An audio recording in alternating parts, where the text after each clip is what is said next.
Hello, this is Leon Wickenkamp with Wickenkamp Live Trap Manufacturing, and today I want to show you how to assemble a guillotine style trap. So when you get your trap, the door is going to be taken out of the guillotine trap and stored inside. It's going to be secured with nylon ties, and just take your assembly out and remove all the ties, which in this case, for this purpose of this video, we've already got them removed. So you're going to have the door assembly, which on the door assembly you want to remove the door and set it to the side for now, the door grate itself. And then we're going to remove the pins and the trip rod. You should have the trip rod, which has got two 90s on each end. And then your pins, you should have two shorter pins and two longer pins. The longer pins are for the height of the trap, and the shorter pins are for the go through the nuts on the door for the width. And here you can see the nuts welded. There's two on the top, two on the bottom, and three on each side. Okay, so now we're going to go ahead and assemble and put this frame assembly into the trap. Now to do that, we'll want to start the bottom in first. So the bottom has got those two nuts, so you're going to have to, works best if you got an open bottom here. Put them in first, and then you got to work your nuts on the side and just get them started bottom first. We're going to tilt this into place. And you just got to have a little patience, it will fit. It's just a matter of getting everything lined up in the proper position. There we go. It's snapped into place. Now, although this is in, it's not secured well enough to hold an animal. So now that's what these pins are for. So we'll go ahead with the long pins first and just run them from top to bottom down through each nut. As you can see, as you put these in, that secures the sides and makes it nice and tight. Let's put in the other side. Okay, and then run them down all the way to the loop. And then the top and the bottom, you can put these pins either way, from the right to the left, left to the right. It doesn't make a difference. Put it in all the way, hold it down. Now we'll do the bottom, same way. And this secures the trap, and where it can't give, nothing's going to get out of this trap or even bend it. It's really very secure. Now, I would recommend at this point that we lock these for purposes of, if you're going to use this trap, you'll probably never take it down again unless you ship it or want to, for whatever reason, want to take it apart. But I would just run a piece of tie wire right around here.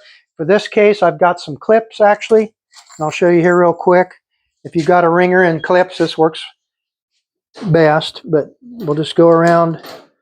It's hard to get in there. Okay. Well, let's work on one on the top here. And I'll just give you an idea how this works.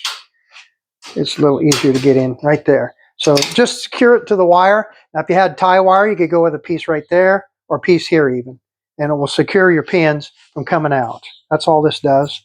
And you don't want to lose your parts in the truck and be rattling around in the back when you're transporting. As far as trapping, I don't know that this is all that necessary. Oh, that missed. Anyway, you get the idea how to do that.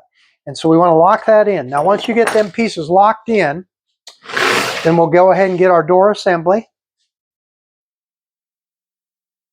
Well, before we do that, we want to install the trip rod.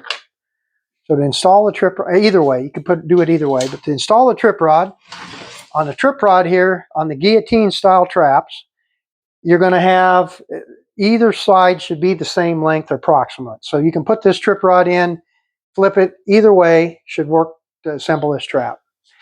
So you got the nut here that secures, holds the door, and you're going to go from right to left, down through, and then down to the triangle ring. When you get to the triangle ring, we want to turn it counterclockwise, and you want to drop this trip rod down through the trap. But keep it on the outside. It's going to still be on the outside of the trap. Then we're going to go down to two holes, two full spaces above. The end of this has got to go into the trap. And it's going to be right behind your pan frame. Okay? So to do this, you want to push up here with your thumb and pull down here with your finger, and simultaneously, and you pop that right into place. And it won't come out. Once it's in there, it's not made to come out unless we do the reverse process where you bend and pull to get it out. Now, next step will be check your trap, set it. We're going to install the door grate. Turn your trip rod, and we want to stay above this lock on the door with your door when you set this trap. So twist, give a twist here, and you're going to reach through and set right on the top of the pan, and that's going to lock, set right on top. Now you want to lock your door in place. So you push on the top, and it locks this lock, and that will keep your trap set in case it's bumped. Or the animal rubs their back or a wind comes, your trap's gonna stay set. And you can adjust that tension just like you can any other trap, like the 302 or any of the other traps. It works basically the same. You want a little tension on this, and that's what holds the tension, is this lock. So that should complete the process of the guillotine assembly. And this is the Bobcat trap here, the Model 21 Bobcat guillotine. And I'll also make a Coyote Model 23, and they will assemble the same way. Thanks for watching.